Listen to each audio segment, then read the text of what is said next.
Hola, hola queridos todos, bienvenidos a su podcast de cada semana, a tu canal, el canal de Ernie Damián Puga. Agradezco infinitamente que te regales este espacio que es exclusivamente para ti. Muchas gracias a todos aquellos que ya se han suscrito a su canal y que cada semana están atentos a este nuevo mensaje. Muchísimas gracias también a aquellos que comparten el mensaje, que saben que alguien más lo puede necesitar. Muchas gracias también a todos aquellos que ya me siguen en mis redes sociales. Recuerda que me puedes encontrar con mi nombre, Ernie Damián Puga. Bienvenidos, bienvenidas. Hace unos años tuve la oportunidad de trabajar en campamentos con niños. La verdad es una experiencia maravillosa, única e inigualable. Aprendes tanto de ellos porque cada mensaje que ellos tienen es un mensaje que pareciera del cielo. Porque en el fondo ellos tienen mucha energía, ellos tienen mucho ánimo, ellos tienen mucho entusiasmo.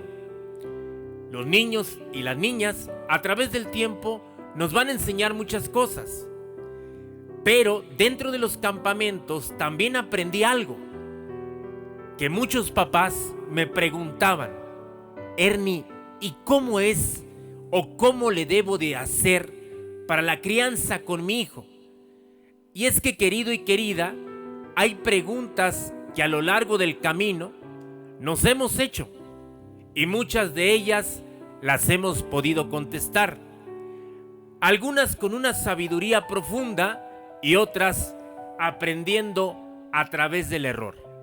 Seguro estoy que alguno de ustedes, querido papá y querida mamá, se ha preguntado: ¿y qué hago cuando mi niño o mi niña tiene un berrinche, tiene una emoción fuerte? ¿Qué hago? Primero déjame decirte algo muy importante. Es común que en un momento determinado todos los niños pequeños se enojen y se comporten mal. Esto forma parte de su proceso normal de aprendizaje. La manera en que muchos papás y cuidadores reaccionan a ello puede ayudarle al niño, a la niña, notablemente a mejorar su comportamiento y manejar sus emociones. No solo en ese instante, sino también en el futuro. Entonces, dentro de los campamentos, lo que yo notaba y lo que yo observaba era que los niños esperaban a que yo me comportara igual que papá o igual que mamá. ¿Qué significa esto? Ellos esperaban al papá regañón o a la mamá regañona. Y lo más interesante es que muchos de ellos pensaban que todos los adultos actuábamos igual. Y no estoy diciendo con esto que muchos adultos no debamos atender a los pequeños de la manera correcta. Pero sí notaba que cuando yo les decía es momento de aprender jugando, ellos no me entendían. ¿A qué me refiero? Palabras mágicas como gracias y por favor. Cuando yo le preguntaba a los niños: levanten su mano, ¿quién en casa ha escuchado que papá o que mamá pida las cosas por favor? Era impresionante encontrarme con muy pocos niños que levantaban la mano. Y cuando decía: ¿y quién recuerda que papá o mamá dijera gracias? Y también me encontraba con ese común denominador. Y querido papá y querida mamá que me estás escuchando, la crianza es el modo en que una familia forma a sus hijos. En gran medida consiste en enseñarle a tu niño cuáles son las formas de comportamiento y las reacciones adecuadas. Antes de decidir cómo brindarle disciplina, es importante explorar distintas estrategias y elegir el enfoque que resulte mejor para tu hijo y sobre todo para tu familia. No dudes, escucha bien, querido papá y querida mamá, no dudes en modificar y combinar las estrategias, siempre y cuando ayuden a tu niño, ayuden a tu niña a aprender de manera positiva y te permitan ser coherente con lo que haces. Así que, querido papá, querida mamá, la tarea que tenemos de ser padres no es tan sencilla. No es tan sencilla. Pero tampoco se trata que en este tiempo en donde tú y yo estamos sea complicada. Porque hoy tenemos muchas herramientas. Regresando a los campamentos, yo les decía a los niños, vamos a jugar y vamos a ver qué nos enseña el juego. ¿A qué me refiero con esto? El juego, por ejemplo, había momentos en los que les decía, hay que esperar su turno. Y hay niños que no saben esperar su turno. Y ahí empieza el aprendizaje y ahí empieza la enseñanza. Había momentos en los cuales les decía, ¿quién quiere ser el primero? Y la gran mayoría quería ser el primero. Nadie quería ser el último. Y también ahí viene la enseñanza. Indicarle al pequeño que hay cosas que tiene que aprender, que en la vida se pueden lograr y hay cosas que también tenemos que aprender de la misma vida. ¿Qué quiero decir con esto? Querido papi y querida mami que amablemente estás escuchando este podcast, déjame compartirte algunas ideas que yo investigué cuando trabajaba en los campamentos con los niños. Me daba cuenta que la importancia del manejo del comportamiento ayuda mucho durante los primeros años al pequeño. ¿Qué hacía yo? Cada niño que interactuaba o teníamos una charla o alguna actividad como la terapia de juego, yo siempre destacaba lo bueno. ¿Qué significa esto? Felicitaba al pequeño, reconocía inmediatamente los logros del niño y le decía, muy bien, dame esos 5, vamos a aplaudirle al compañerito porque lo logró. Siempre venía acompañado de palabras positivas y efectos que son excelentes formas de reconocer su comportamiento positivo. Siempre destacar lo bueno del pequeño. Repito, te estoy compartiendo lo que yo descubrí a través de investigar sobre la crianza y el comportamiento durante los primeros años del pequeño. ¿Qué hacía yo en los campamentos? Número 1, vamos a numerarlos, destacar lo bueno. Otra de las cosas que hacía mucho era dejar en claro las expectativas. Te estarás preguntando, ¿qué es esto? Es importante saber qué es lo que esperas. Usando frases como primero y después, para que las órdenes sean simples. Voy a poner un ejemplo. A un pequeño le decía, ¿quién quiere un dulce? Y entonces todos me levantaban la mano. Y yo decía, muy bien, este dulce se le dará a aquel que se coma las verduras. Y entonces yo me daba cuenta que los niños decían, ¿cómo? Sí, primero vamos a comer algo sano. Y no es que esto sea un premio, sino simplemente dejar en claro las expectativas. ¿Qué es primero y qué es después? Había niños que me decían, en mi casa primero me dan los dulces y después me dan la verdura. Y ahí me daba cuenta la importancia del comportamiento. ¿Qué es primero y qué es después? Otra de las cosas que yo hacía en los campamentos era ayudar al pequeño con las palabras. A medida que los niños van aprendiendo a hablar, los pequeños suelen tener dificultad para expresar lo que quieren o lo que sienten. Entonces, yo buscaba ayudarlos brindándoles un pequeño guión con lo que debían de decir en determinadas situaciones. Por ejemplo, le decía a un pequeño, vamos a quitar un juguete a otro niño en el parque. Y entonces el niño me volteaba a ver como asombrado. Y entonces yo le decía, ¿está bien o está mal? Y me decía, está mal. Ah, entonces vamos a hacer algo. ¿Quieres jugar con ese niño en el parque con su juguete? Y me decían los niños, sí. Entonces primero vamos a ver si tú tienes la capacidad de prestarle el juguete a otro niño. Y entonces yo llevaba juguetes y le decía, por ejemplo, a Pedrito: Pedrito, dile a Martín que quieres jugar con él. Y Pedrito llegaba con Martín y le decía: Martín, quiero jugar contigo y quiero jugar con tu juguete. Y Martín le decía: sí, yo también quiero jugar, pero también quiero que me prestes tu juguete. Y entonces les decía: ¿cuáles son las palabras mágicas? Por favor y gracias. Y esto ayudaba a que el niño se expresara de una manera diferente. Esto es algo que puede prácticamente, en el momento en que el pequeño necesite las palabras correctas para expresarse. Otra de las cosas que me ayudaba mucho en los campamentos era enseñarles rutinas. Las rutinas ayudan al pequeño y también te van a ayudar a ti, querido papá, a transitar los distintos momentos del día sin inconvenientes. Por ejemplo, yo llevaba un despertador que hacía el canto de un gallo. Y entonces les decía: cuando cante el gallo, hay que levantarnos. Y al levantarnos, vamos a dar gracias a Dios. Entonces ellos escuchaban el canto, se levantaban y lo primero que hacían era darle gracias a Dios.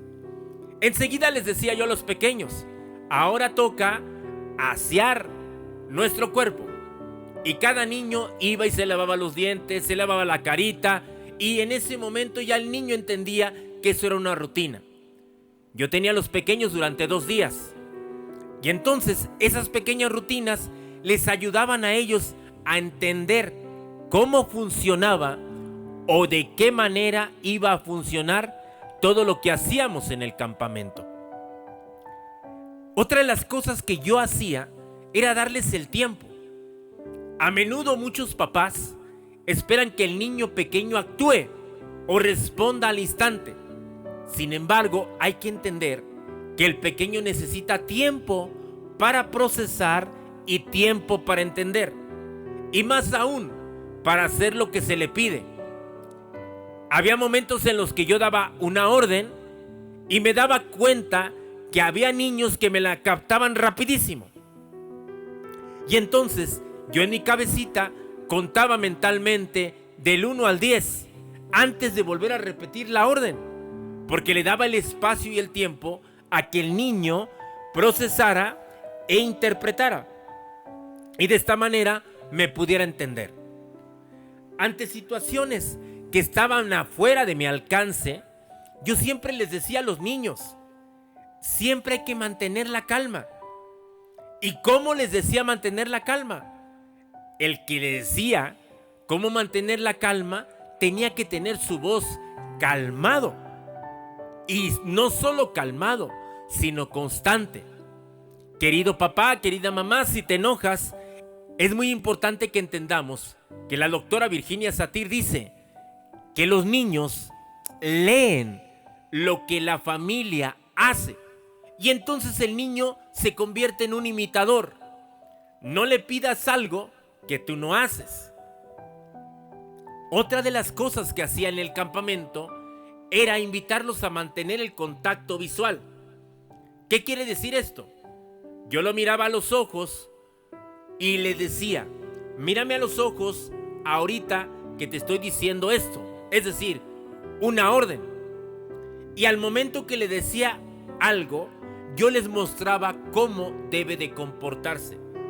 De esta forma, el pequeño sabría de lo que yo le estaba hablando, y eso le ayudaba mucho a mejorar su capacidad de escucha. ¿Qué más hacía yo? Dale cosas para que él haga. De acuerdo a las edades que tenían los niños, yo les decía: hoy a unos de ustedes les toca lavar trastes, a otros les toca secarlos, a otros nos van a ayudar a barrer, otros nos van a ayudar a trapear, otros nos van a ayudar a limpiar. Y había niños que decían: es que yo en casa no hago nada. Y yo les decía: en esta nueva casita, todos los que vivimos aquí tenemos que hacer algo. Y ojo, yo era el primero que hacía algo. Porque no se trata solo de dar una orden, sino se trata también de que tú hagas algo y que te vean que lo estás haciendo. Y así asignando pequeñas tareas, todos se motivaban y todos ayudaban. De esta manera era muy, pero muy sencillo que todos participaran y que todos apoyaran a que la casa estuviera limpia. Yo le preguntaba a los niños, oye, ¿qué te gustaría? Primero guardamos los juguetes, primero guardamos los bloques, el rompecabezas. ¿Qué te gustaría que guardáramos primero? Y ya cada quien me iba diciendo, ¿por qué no guardamos esto? Esto guardamos lo primero. Y ellos solitos iban ayudándome. Y les mostraba, mira qué bonita se ve la casa. Mira, ¿quién limpió la casa? Y contestaban todos, yo. ¿Y quién es yo? Y cada quien decía su nombre. Y esto me incluía a mí. Porque repito, yo también participaba. De esta manera, la terapia de juego hacía que todo fuera muy divertido. Y ya sé que muchos de ustedes, padres, en este momento estarán diciendo, pues para ti es muy sencillo, querido Ernie. No, tampoco para mí es sencillo. Porque como adultos es muy fácil perderse. Porque nos damos cuenta que nosotros repetimos lo que recibimos en casa. Nosotros damos lo que nos dieron. Y muy pocos estamos buscando la forma de hacer las cosas de una distinta manera. Esto es importante. Que no se te olvide que los niños son pequeños, que el adulto eres tú.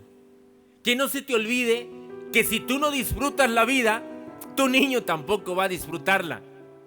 Que no se te olvide que las tareas cotidianas que tú haces en el día a día, si tú no las disfrutas, él tampoco las va a disfrutar. Hay tareas que van a ser cotidianas. Y si tú lo haces de una manera divertida, animosa, el niño te va a imitar. El niño te va a imitar. Y entonces, a lo largo de este aprendizaje, me di cuenta que los pequeños tenían hambre de aprender. Pero tenían hambre de aprender viendo que no solo se les enseñara, que no solo se les gritara, que no solo se les exigiera, sino que también vieran que el que les dice también lo hace, también canta, también baila, también sonríe. Y había momentos en los que decía, hoy Ernie está enojado, ¿qué me recomiendan? Y los niños me daban respuestas maravillosas. Había niños que me decían, pues llora. Otros me decían, siéntate. Otros me decían, haz un berrinche. Otros me decían, grita. Y uno que otro me decía, pues siéntate un momento a que se te pase el berrinche. Querido y querida que amablemente me estás escuchando, el ser padre no es sencillo, pero tampoco debe de ser complicado. Menos hoy que tenemos herramientas a nuestro alcance. Tenemos que salir a buscar. Tenemos que tener esa hambre de mejorar nuestro hogar, de mejorar el entorno donde estamos, el entorno donde vivimos. Y para eso necesitamos más papás valientes que se atrevan a decir, no quiero que mi hijo, no quiero que mi hija viva lo mismo que yo. Pero para eso necesito yo sanar, necesito yo trabajar, necesito yo buscar. Y más, necesito sanar al niño que yo también traigo adentro. Porque muchas veces, cada que yo estaba con los niños, me encontré en cada uno de ellos. En el niño triste, en el niño enojado, en el niño solo, en el niño vacío, en el niño confundido. Y me decía, querido Ernie, esto lo tenemos que trabajar para que cada niño que nos encontremos le demos la mejor versión de nosotros. Así que querido y querida, ese es tu tiempo, ese es tu momento. Trabaja con tu niño interior, trabaja fuertemente con él, con ella, para que puedas brindarle mejores herramientas a tus hijos, mejores herramientas a los que viven contigo. Te agradezco infinitamente que te haya regalado estos minutos para estar aquí y estoy convencido que hoy más que nunca necesitamos papás que quieran sanar y al mismo tiempo quieran ayudar a sus hijos a ser más saludables, por una crianza más sana. Un abrazo hasta donde quiera que estés, con mucho cariño. Gracias por estar aquí.